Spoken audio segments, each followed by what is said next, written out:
Vamos em frente. Princípio da segurança jurídica. É um princípio que ele visa resguardar a estabilidade nas relações no âmbito do direito. E isso se aplica, obviamente, também ao direito administrativo. Então a palavra é essa, resguardar a estabilidade. Evitar que situações que já estão consolidadas elas possam vir a ser atingidas em um momento futuro totalmente gerando uma total insegurança nessas relações. Tá? Os mecanismos eles são constitucionais. Então a preservação da estabilidade das relações disciplinadas pelo direito. Vou corrigir aqui para você. Preservação da estabilidade das relações disciplinadas pelo direito. Quais os instrumentos que são reconhecidos, que a gente estuda muito lá em direito constitucional? É o chamado ato jurídico perfeito, aquele que já se estabeleceu de forma regular, conforme a disciplina de sua época. A coisa julgada, que é aquela decisão que não pode ser mais modificada no âmbito do mesmo processo.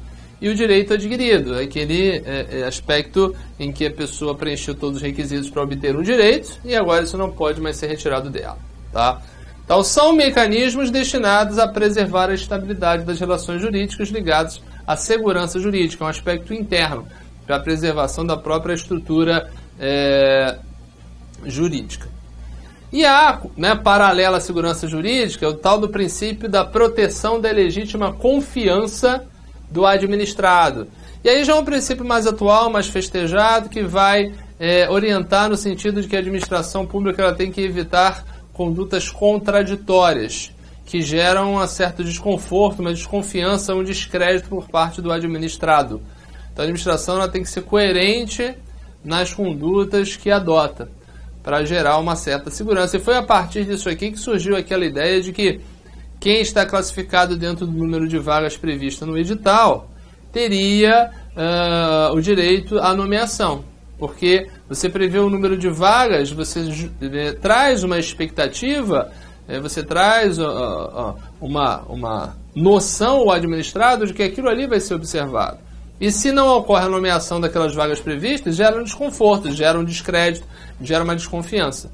Então, esse princípio orienta que nós devemos lutar contra comportamentos contraditórios que gerem uma certa confusão ou desconfiança por parte do administrado, que somos nós, perante a administração pública. Tá? Então, a expressão subjetiva da segurança jurídica. Porque aqui é uma perspectiva mais de estrutura, uma perspectiva mais de sistema, de estabilidade do sistema jurídico de uma forma geral. E aqui é algo relacionado com o indivíduo, é como o indivíduo vê a administração.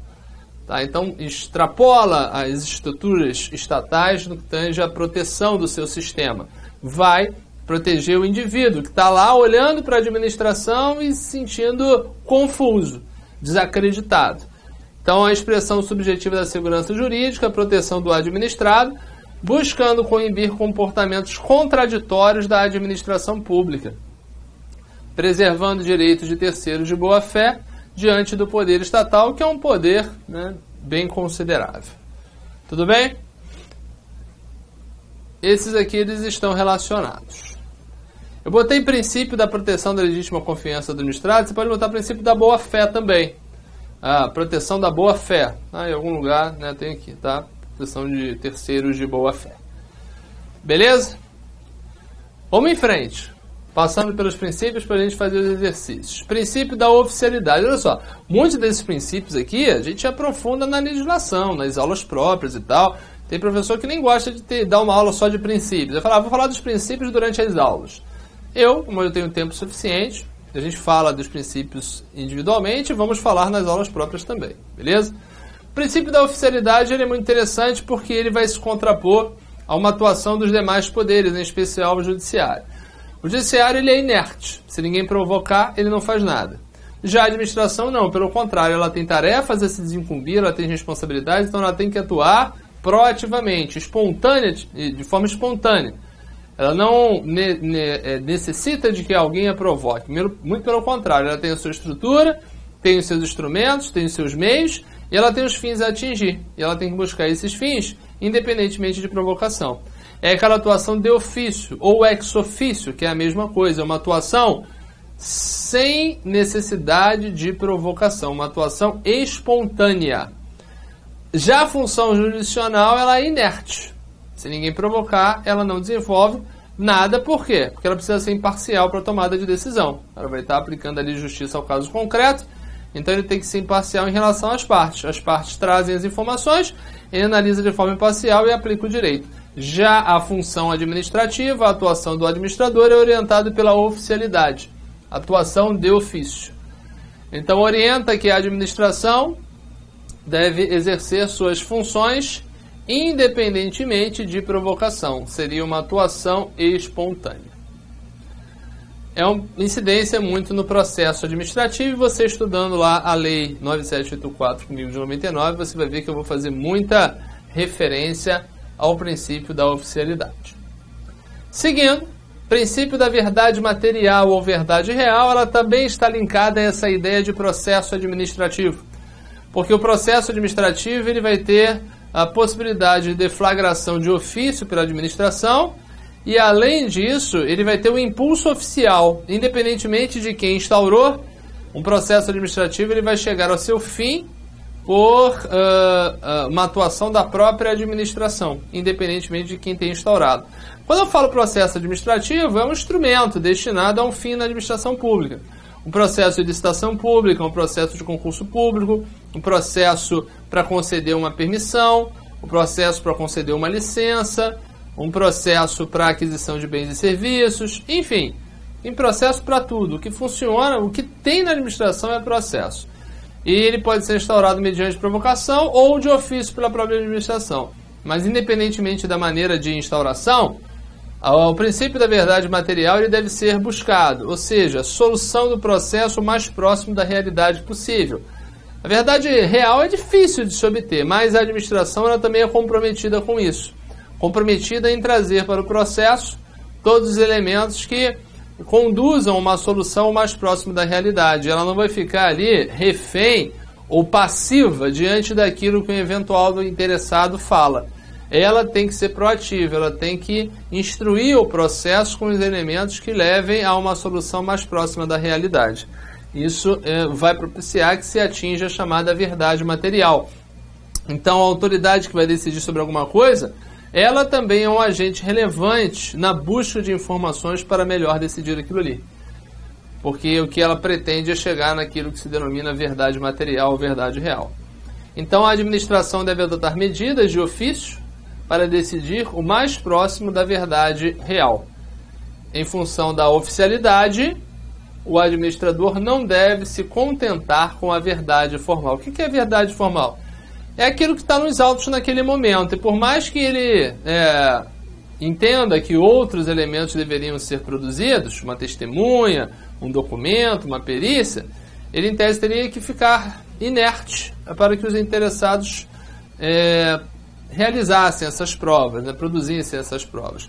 No processo administrativo, não. O processo administrativo ele vai ser alguém que realmente vai buscar esgotar todos os argumentos necessários à formação do seu convencimento para que a decisão seja mais próxima da realidade. Tudo bem? Seguindo em frente, incidência no processo administrativo. Princípio da continuidade dos serviços públicos, já indo para o fim, é um princípio que se estuda muito lá em serviços públicos, tema que a gente também trabalha. A ideia é de que o serviço público, como regra, não pode ser interrompido, em função da sua essencialidade. O serviço público é interrompido, ele gera uma série de gravames para a sociedade, e em regra, existem exceções, ele não pode ser interrompido, que é cessado, é parar o seu fornecimento. Então, impõe a não interrupção injustificada da prestação de serviço público. Então, eu botei aqui como regra, porque existem exceções. Isso se estuda lá em serviços públicos, tá? Mas, por exemplo, situação emergencial, situação onde energia elétrica, cai um raio na subestação. Aí não tem jeito. Vai ocorrer a interrupção e isso não vai ser uma agressão ao princípio da continuidade do serviço público. A interrupção justificada pode se dar pelo inadimplemento. Tá? Então, existem exceções que são estudadas mais a fundo lá em serviços públicos. Isso aqui é importante porque é colocado pela Maria Silva Zanella de Pietro e tem reprodução em prova.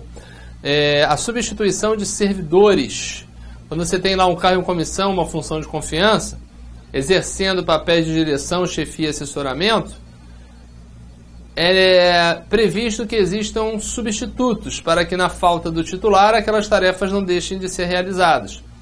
E substitutos eles já são previamente designados, apontados, porque no caso de férias do titular, licença do titular, o substituto chega ali e dá continuidade àquela atividade para que não haja um problema de continuidade. Então, essa autora ela cita isso e isso vem reproduzido em prova com uma certa frequência. Então, o princípio da continuidade de serviços públicos envolve a relação também com as formas de substituição de agentes públicos, nos casos de afastamento e impedimento para atuar. Afastamento genericamente falando, férias, licenças e etc. Incidência destacada no estudo de serviços públicos, como já coloquei. Princípio da motivação é o princípio que vai orientar que, como regra, as atuações da administração pública devem ser motivadas com a demonstração específica do caso concreto, que é a situação de fato, e da lei que orientaram a manifestação da administração. Então, por exemplo, um auto de infração de trânsito, o cara tem que especificar a situação de fato, fulaninho, no dia tal, na hora tal, no lugar tal, avançou o sinal vermelho. E a situação de direito, que é a lei. De acordo com o CTB, isso é uma infração de trânsito, por isso lavra esse auto de infração que vai gerar uma multa no futuro. Tudo bem? Isso aí a gente também desenvolve lá em atos administrativos, com maior profundidade. E eu falo também lá na aula de processo. Então, indicação dos pressupostos de fato e de direito que determinarem a decisão da administração. É uma regra que viabiliza o controle dos atos da administração. Uma regra quase que absoluta. Poucos atos não vão exigir uma motivação. Mas não é uma regra absoluta. Princípio da razoabilidade e proporcionalidade. A gente só não pode confundir e misturar as matérias. Se você for lá para a Constitucional, tem umas divagações bem amplas lá sobre razoabilidade e proporcionalidade. Aqui no direito administrativo, nas questões, é simplesmente a verificação da medida adequada necessária para atingir os fins a que se espera. E a administração não fazer nem aquém, nem além do necessário para chegar a esses fins. Existem certas controvérsias na distinção entre esses dois princípios, que muitas vezes se misturam. A razoabilidade seria uma visão mais ampla, daquilo que é razoável de ser desenvolvido para atingir o fim. E proporcionalidade tem a ver com a medida do necessário. Então, se, por exemplo, eu vou realizar um evento esportivo, uma corrida de rua, uma corrida rústica. Eu preciso interditar as ruas? Sim, preciso. Então, é uma medida adequada. Ela é necessária? É necessária para proteger a integridade física das pessoas ali. Agora, é proporcional a interditar essa via por 24 horas? Não. 2 horas antes ou 1 hora antes do evento, 2 horas, 3 horas depois do evento é o suficiente. Ou até bem menos que isso. Tá? Depende do caso concreto. Então é adotar as medidas necessárias, né? Adequadas e proporcionais. Proporcionais é o equilíbrio. E a gente vai ver a definição que nós trazemos lá da Lei 9784 de processo administrativo, que é normalmente assim que esses princípios eles se apresentam. Então a razoabilidade, segundo a gente traz, deixa eu ver se eu não coloquei o dispositivo aqui não, mas vem lá da 9784, lá do artigo 2º do parágrafo. A razoabilidade seria isso aqui, ó, adequação entre os meios e fins. Necessidade e adequação. Proporcionalidade viria aqui, ó.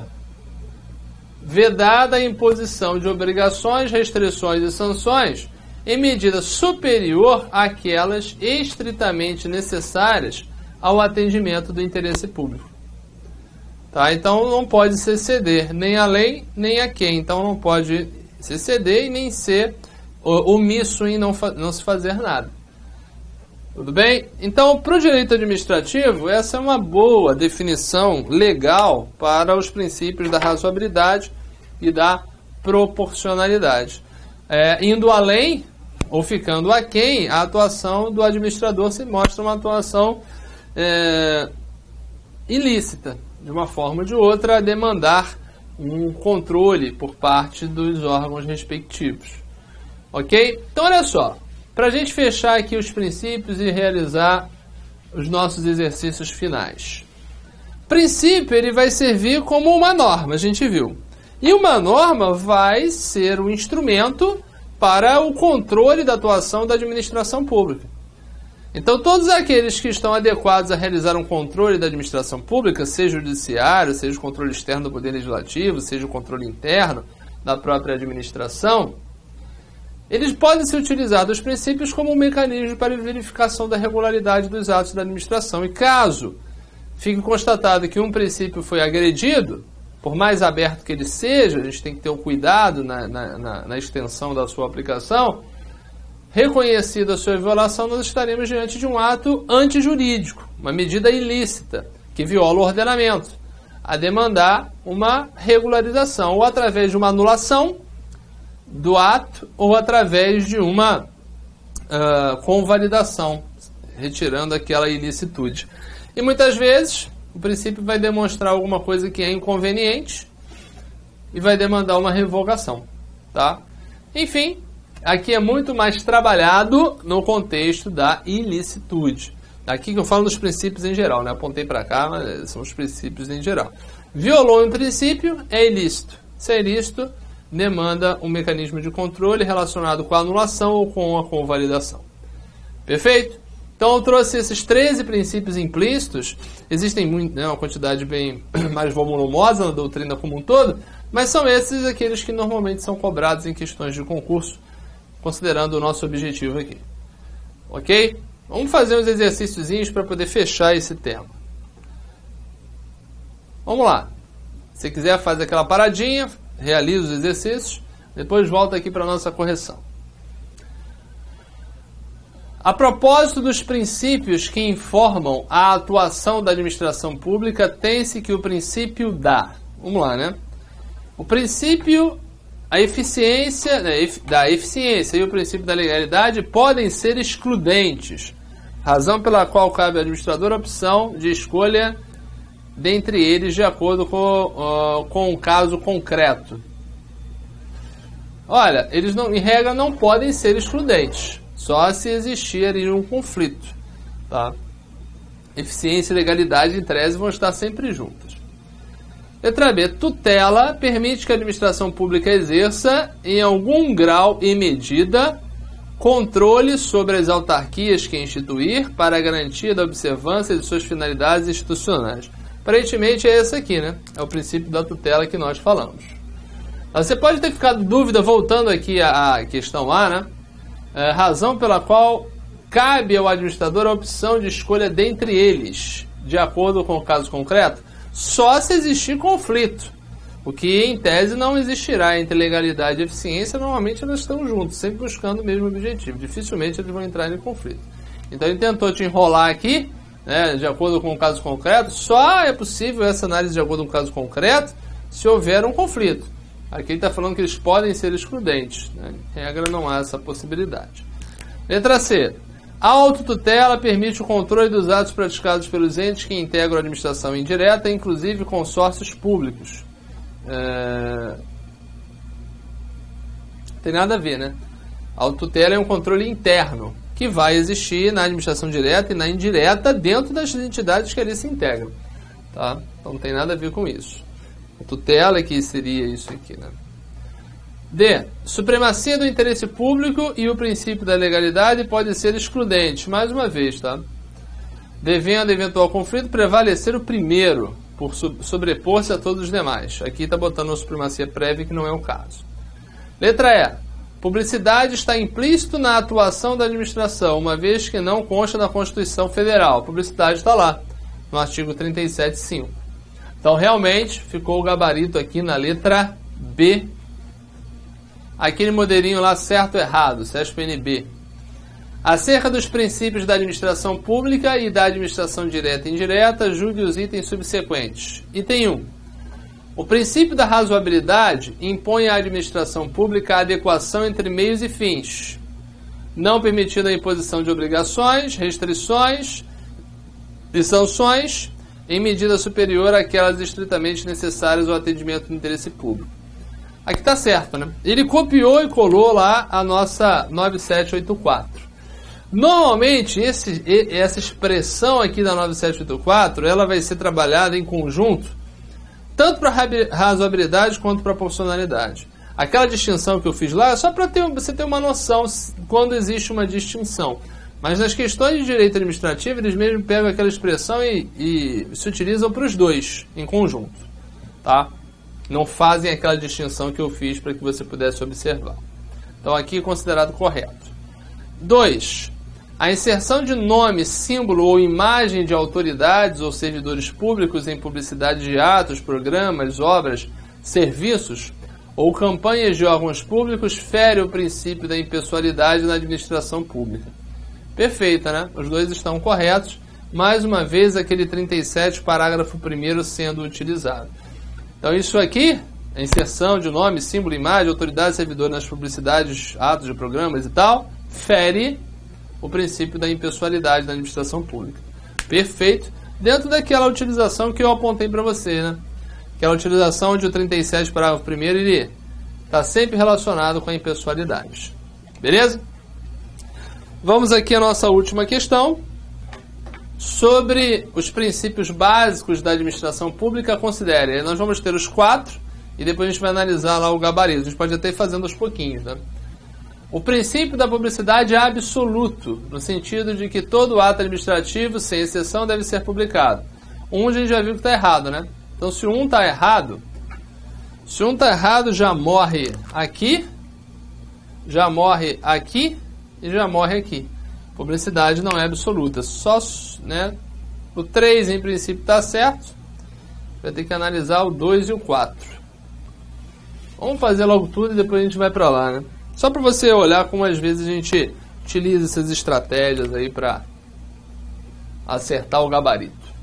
2. O princípio da impessoalidade tem 2 sentidos. Um relacionado à finalidade, no sentido de que o administrador se impõe que só pratica o ato para o seu fim legal, é um fim de interesse público. Outro no sentido de excluir a promoção pessoal das autoridades ou servidores públicos sobre suas realizações administrativas. Olha, tem essas 2 perspectivas aqui, né? Existem essas 2 perspectivas. Na verdade, os 2 sentidos que eu trouxe para você, que normalmente eles são trabalhados, são aqueles da igualdade e do interesse público. Esses 2 aqui estão na mesma linha de raciocínio, que é a promoção do interesse público. É cabível, mas vamos ver o que nós temos aqui. 3. Por força do princípio da segurança jurídica, não é possível retroagir a interpretação da lei a casos já decididos com base em entendimento anterior. Isso aqui é fato, né? Isso aqui é verdadeira. Isso aqui se apropriou de uma definição lá da Lei 9784, que eu trago aqui para você, do artigo 2º do parágrafo único, do inciso 13, desse parágrafo único, artigo 2º, onde é uma expressão da segurança jurídica e também da legítima confiança a não aplicação retroativa de nova interpretação de lei. Então a lei se mantém a mesma, alterou a interpretação, mas não vai atingir aspectos anteriores em função daquilo que eu citei lá, que é o ato jurídico perfeito. O ato jurídico se aperfeiçoou no momento em que ele foi produzido, e se a lei teve uma modificação na sua interpretação em momento futuro, isso não vai atingir situações pretéritas. A gente fala bastante disso lá no estudo do processo administrativo, mas aqui está certo. 4. A necessidade de institutos como o da suplência, a delegação e a substituição para preencher as funções públicas temporariamente vagas é consequência do princípio da eficiência. Aqui não é o princípio da eficiência, né? É a continuidade dos serviços públicos, que eu citei agora para você. Então aqui está fora. Então, como a gente já previa, esse aqui foi considerado correto. Trouxe 2 visões razoáveis, né, do princípio da impessoalidade, não há erro aqui não. Então, seguindo lá para o gabarito. O gabarito ficou 2 e 3, letra B, não é isso? 2 e 3, letra B de bola. Por exclusão, a gente conseguiria matar se ficasse com dúvida naquele ponto, mas não era para ter dúvida, né? São 2 situações tradicionais de princípio da impessoalidade. Tudo bem? Bom, meu amigo, minha amiga, a gente fecha por aqui essa aula de princípios. É uma aula rápida, até porque nós desenvolvemos o estudo desses princípios nos demais temas da matéria. Quando a gente fala sobre atos administrativos, a gente fala lá de autotutela, fala de hierarquia, quando estuda poderes da administração, fala de continuidade de serviço público, quando estuda os serviços públicos, motivação a gente estuda quando trabalha atos administrativos, supremacia do interesse público e disponibilidade, a gente está sempre falando deles no curso das demais matérias. Enfim, fechamos por aqui fechamos por aqui princípios da administração pública. Espero que você tenha agregado aí informações ao seu conhecimento e que essas informações possam te auxiliar a compreender o restante da matéria e também a responder as nossas questões lá de concurso público, que é aquilo que mais nos importa aqui.